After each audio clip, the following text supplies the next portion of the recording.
सर्दी का मौसम है। आजकल हमारे पेशेंट अक्सर आते हैं जो हार्ट के पेशेंट हैं, तो वो कहते हैं जी कि आया सर्दी में जो है हार्ट अटैक बढ़ जाता है या नहीं, या दिल की बीमारियां उनको कोई रिस्क ज़्यादा हो जाता है सर्दी के मौसम में या नहीं।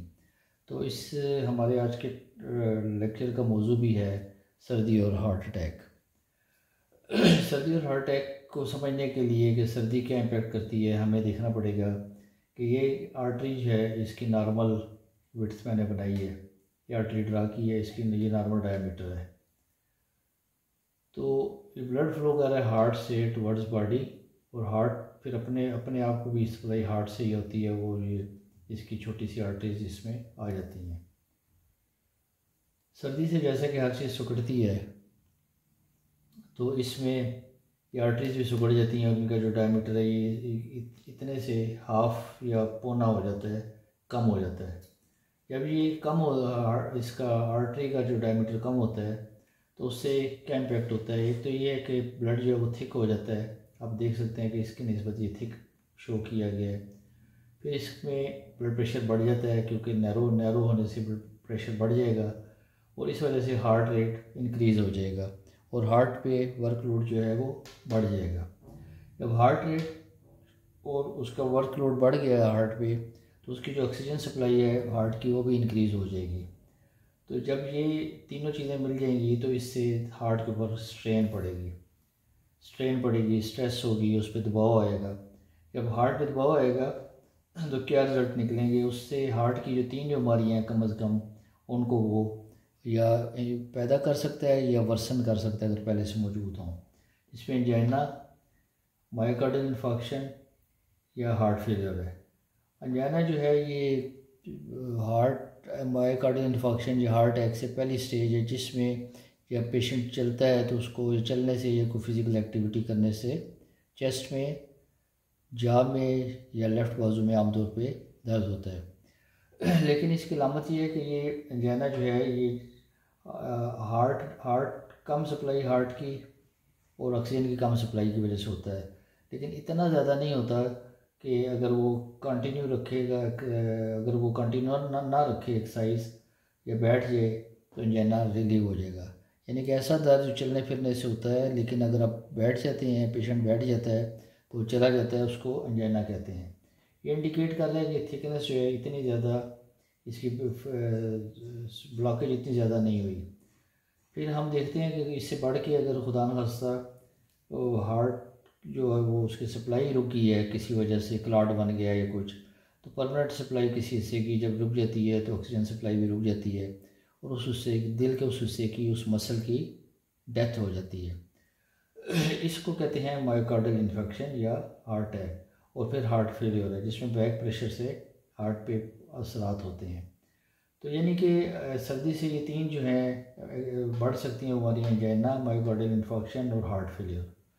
अब सवाल है कि इससे बचाव क्या किया जाए। सबसे पहले ज़ाहिर है कि जो वजह है उसकी उससे बचना पड़ेगा, यानी कि हमें सर्दी से बचाव करना पड़ेगा।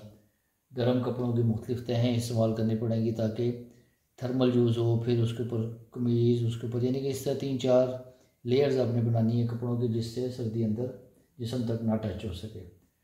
और टेम्परेचर जो है कमरे का मेंटेन रखें, उसको ज़्यादा ना बढ़ने दें, ज़्यादा कम ना होने दें। और फिर ये है कि तेज़ हवा के अगेंस्ट आपने वॉक नहीं करनी ऐसी। और ये हिदायत जो बचाव हैं ये ख़ास तौर पर उन पेशेंट के लिए हैं जो अबाउट 60 ईयर्स हैं और they are more prone to heart attacks या हार्ट डिजीज़, या ऑलरेडी सफ़र कर रहे हैं हार्ट की बीमारियों से, दिल की बीमारियों से।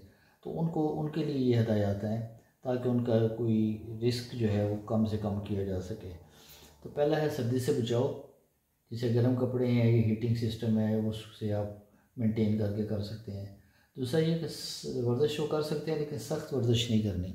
सख्त वर्जिश या स्टर्नस एक्सरसाइज से, यानी कि अब्रप्ट एक्सरसाइज नहीं करनी, और थोड़ा वार्म अप करके लाइट एक्सरसाइज या लाइट वॉक कर सकते हैं। फ़िज़िकल एक्टिविटी जो ऑफिस में है या अदरवाइज़ वो भी बहुत ज़्यादा नहीं करनी। और फिज़िकल एक्टिविटी आउटसाइड अगर है जहाँ पे सर्दी ज़्यादा है, तो फिर कुछ टाइम बाद आप 2-3 घंटे बाद आप दोबारा अंदर कमरे में आके रूम टेम्परेचर मेंटेन करके फिर दोबारा कर सकते हैं। लेकिन फ़िज़िकल एक्टिविटी की ड्यूरेशन और उसका लेवल अब बहुत ज़्यादा नहीं होना चाहिए। फिर पानी जो है वो नीम गर्म यूज़ कर लें तो ज़्यादा बेहतर है, ताकि टेम्परेचर जो है बॉडी का मेंटेन रहे। फिर सर्दियों में दिल की बीमारियों के साथ साथ सांस की बीमारियां भी ज़्यादा होती हैं। ये एक नज़ला बुखार है, नज़ला ज़ुकाम है, चेस्ट की इन्फेक्शन है, अस्थमा है वगैरह, तो वो बीमारियां भी इसको ट्रिगर कर सकती हैं, इन तीनों हार्ट डिजीज़ को। तो इससे बचाव के लिए एक तो इन चीज़ों से जब आप ये इम्प्लीमेंट करेंगे तो ये भी कम हो जाएंगी, सांस की बीमारियाँ भी। प्लस मास्क यूज़ करें और चेहरे पे बार बार हाथ मत लगाएं अगर आप रश में गए हैं तो वहाँ से, ताकि इन्फेक्शन स्प्रेड ना करे। और फिर फ्लू या नमूनिया के आप शॉट्स भी लगवा सकते हैं, वैक्सीनेशन भी करवा सकते हैं। फिर जब ये डॉक्टर्स वगैरह दवाई देते हैं तो डिकन्जेस्टेंट जो है ना फ्लू में, वो अवॉइड करें हार्ट पेशेंट्स को। तो हार्ट पेशेंट के लिए ज़्यादा एडवाइजेबल ये है कि वो इंडोर एरोबिक एक्सरसाइज करें और वॉक वगैरह भी इंडोर करें, जो कि ज़्यादा ब्रिस्क से ज़्यादा ना हो। फिर आप ऐसे पेशेंट जो हैं उनको ये भी एडवाइजेबल है कि वो स्ट्रेस और तनाव को अवॉइड करें, जितना कम से कम स्ट्रेस लाइफ में ले सकते हैं वो लें। तो उम्मीद है कि इन कुछ चीज़ों पे अमल करके आपकी, अगर किसी को पेशेंट ऑलरेडी सफ़र कर रहा है उसको तो ख़ास तौर पे बहुत फ़ायदा होगा, और नए पेशेंट जो प्रोन हैं, जो एट रिस्क हैं, वो भी हार्ट अटैक से या हार्ट की बीमारियों से बच जाएंगे। इन सब से बढ़ के एक एडवाइस आखिर में ये करनी है कि अगर कोई ऐसे पेशेंट जो हार्ट पेशेंट ऑलरेडी हैं और कोई मेडिसिन ले रहे हैं डॉक्टर की, तो वो उनको ट्रीटमेंट अपना जारी रखना है। ये हिफाजती इक़दाम हैं, ये सिर्फ उनके अपने बचाव के लिए हैं। लेकिन जो मेडिकल ट्रीटमेंट है, ये मेडिसिन हैं डॉक्टर ने जो दी हैं, वो एज़ पर प्रिस्क्रिप्शन वो जारी रखेंगे।